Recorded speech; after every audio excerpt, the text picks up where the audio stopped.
Онда бірінші біздің дағуатымыз қай сөзден басталу керек екен?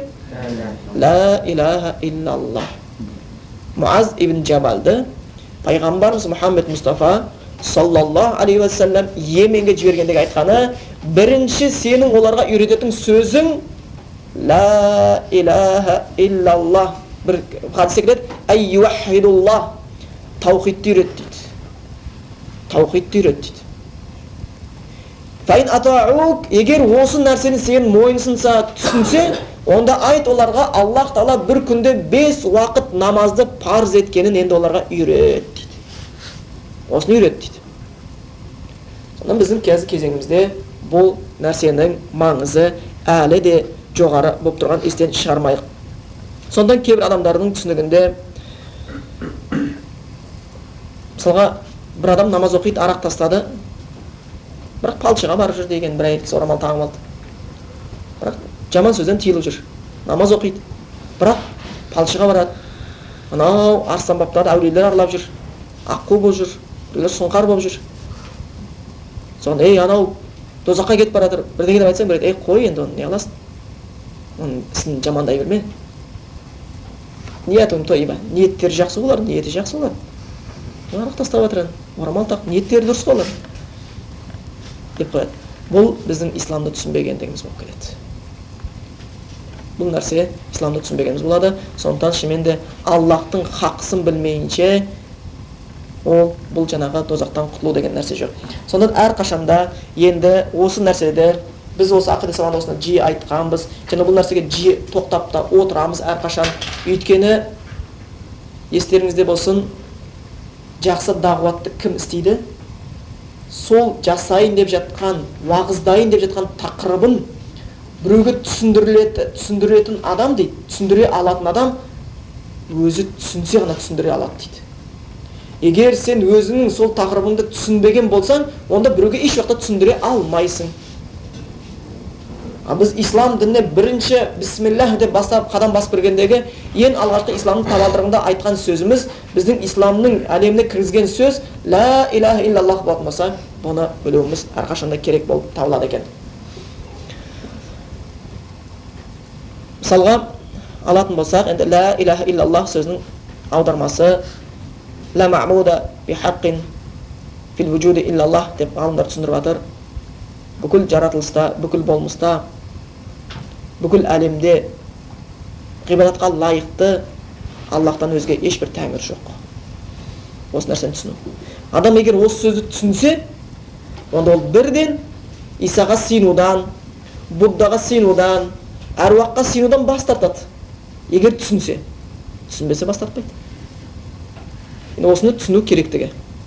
Сол үшін пайғамбарымыз Мұхаммед Мұстафа саллаллаху алейхи уассалам мүшриктерге ла илаха иллаллах деп айтыңдар десе, олар не деп айтты? Аджалал алихата илахан вахид. Инна хаза лашейун уджаб. Ол біздің бүкіл тәңірлерімізді сыйынып жатқан нәрсемізді бірақ тәңір қылғысы келе ма, бұл адам ақылына сыймайтын бір таңғалыш нәрсе екен деді. Олар түсініп тұр, егер ла илаха иллаллах айтса, бүкіл құлшылықты Аллах істеу керек екендігін. Сонда қазір кезде біздің бауырларымыз да ла илаха иллаллах сөз айтқан кезде бүкіл құлшылыққа Аллах лайық екенін түсінген кезде бұл сөздің мағынасын түсінген болады, исламды түсінген болып келеді. Өйткені біздің қазір кезімізде өте көп нәрселерді көреміз. Сонда ширк күнәсіне байланысты біреулер ойлайды екен, ширк дегеніміз Құдайды ұмытып басқа нәрсеге сыйыну. Жоқ, бұл ширк емес. Бұл уже ширктен жоғары өтіп кеткен нәрсе. Мушриктер де Құдайды жақсы көретін естен шығармаңыздар. Және Құранда аят бар. Құранда аят бар. وَمِنَ النَّاسِ مَن يَتَّخِذُ مِن دُونِ اللَّهِ أَندَادًا يُحِبُّونَهُمْ كَحُبِّ اللَّهِ. Адамдар ішінде дейді Құдайдан бөлек нәрсеге сыйынушылар бар. Олар сол Құдайдан бөлек сыйынған нәрселерін Құдайды жақсы көргендей, Құдайды сүйгендей сүйеді дейді. Яғни мушриктер де Құдайды да сүйеді, ананы да сүйеді деген сөз. Осы нәрсе сол арабтардың кезіндегі қателік істеген нәрсе біздерде қазақтарда айны қатесіз болып жатыр. Олар әруаққа неге сыйынасың десең, бір Аллаға мен білем дейді, олар айтады. Әруақ Алладан үлкен емес. Бірақ әруақтар бізді Құдайға жақындатады. Әруақтар біздің тілегімізді Құдайға жеткізеді. Осы нәрсе айтады. Біз қиналған сәтте әруаққа сыйынсақ, бізді қолдайды. Міне осы ақидадан. А бұл нағыз ширк, яғни мушрик, үлкен ширк күнәсі болады. Осы нағыз дозаққа алып баратын. Пайғамбарымыздың күрескенде осы еді. Өйткені пайғамбарымызға дейінгі мушрик арабтар Кағбаны қажылық болды ғой пайғамбарымызға дейін, құлшылық істейтін Құдайға. Қажылық істеген кезде тауафты Ибраһим алейхиссаламнан келеді ғой.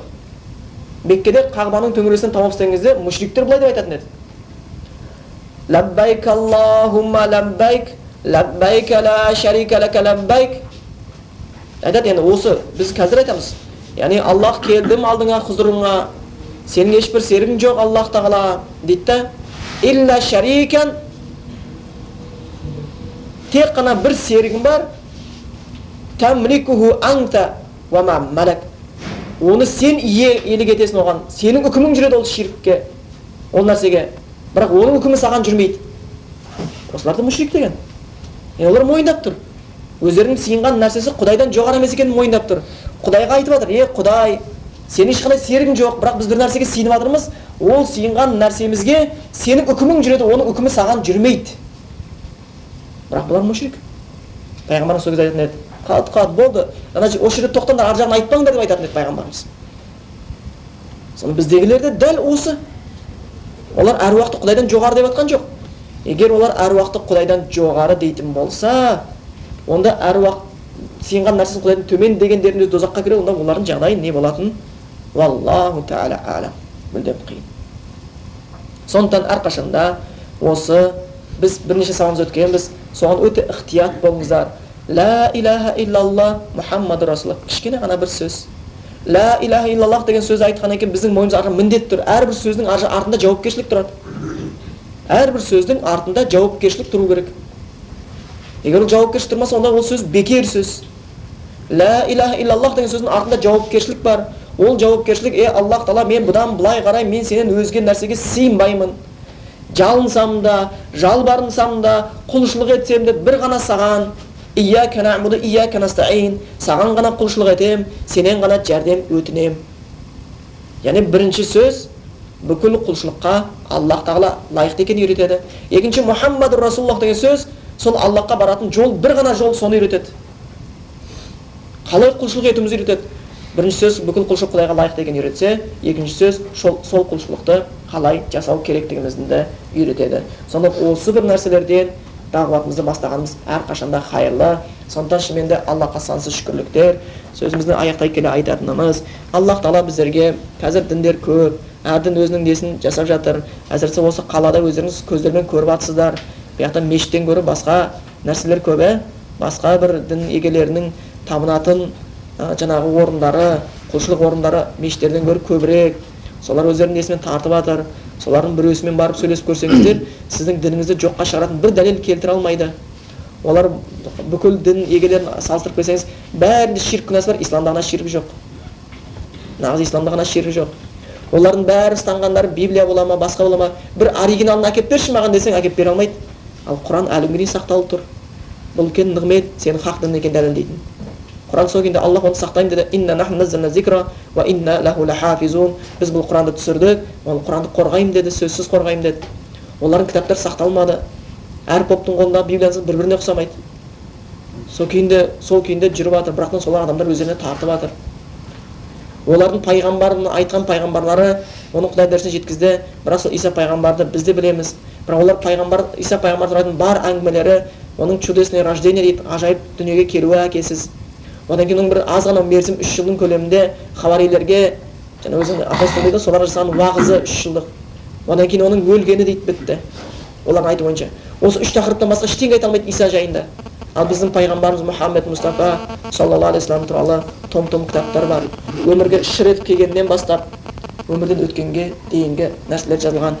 Бұның өзі ислам дінінің ақиқат екеніне дәлел болып жатыр. Құранымыз бар, пайғамбарымыз бар.